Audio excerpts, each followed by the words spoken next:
बोलते. माझ्या आवडते रसिक बंधूंना माझा नमस्कार आहे.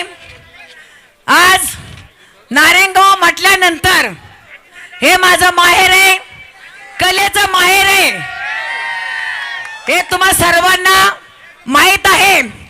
दरवर्षी या ठिकाणी तुम्हा सर्वांचं पायाचं दर्शन घेते. थांबा तुम्ही 2 मिनिटं, तुम्ही शांत बसा बरं, शांत बसा. थांब. तुम्हा सर्वांचं पायाचं दर्शन दरवर्षी मिळतं. बहुसंख्येने तुम्ही आश्रय देता, याबद्दल तुम्हा सर्वांचे मी आभार मानत आहे. 1-2च मिनिटं वेळ घेते. मी काय तरुण मुलगी नाही, काही नाही. आता माझं रनिंग वय 75 लागलेलं आहे. तरी पण तुमची सेवा करता छोटी मोठी कला तुमच्या समोर मी सादर करते. पण एकच की माझ्या आईच्या तमाशावर जो या ठिकाणी संगमनेर रोडला जे हल्ला झाला, याबद्दल शासनाने देखील मदत करायला पाहिजे. दुसरी गोष्ट, आम्हाला बंदोबस्त कलेला दिला पाहिजे.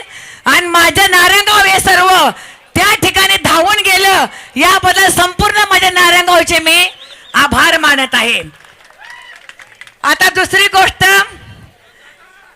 माझा धाकटा भाऊ रघुवीर खेडकर, ह्याला जी पद्मश्री पुरस्कार मिळाला आहे, हे कुणामुळं? तुमच्या रसिकांच्या आशीर्वादामुळे त्याला मिळला आहे.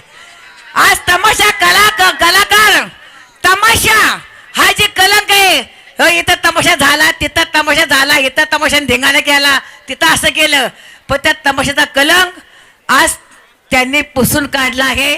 त्याला एवढा मोठा पुरस्कार मिळाला आहे, याबद्दल मी त्याचे देखील आभार मानते, त्याचा अभिनंदन करते. आणि परवा माझ्या बहिणीच्या तोंडात ना काय 2 शब्द गेले असतील रघुबद्दल, माझ्या मावशीबद्दल, कांता मावशीबद्दल, याबद्दल मी त्यांना देखील माफी मागते. की आम्ही सर्व कलावंत, आम्ही सर्व एक आहो, एकजूट आहो, आणि मरेपर्यंत आम्ही सगळे कलावंत एकजुटीनेच मरणार आहोत. जय हिंद, जय महाराष्ट्र. आणि हा 2 मिनिटं सांगते.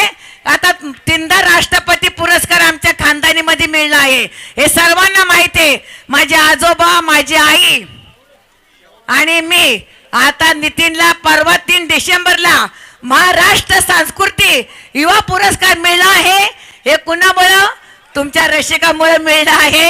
आता त्याला राष्ट्रपती पुरस्कार मिळावा एवढी हात जोडी विनंती आहे. जय हिंद, जय महाराष्ट्र.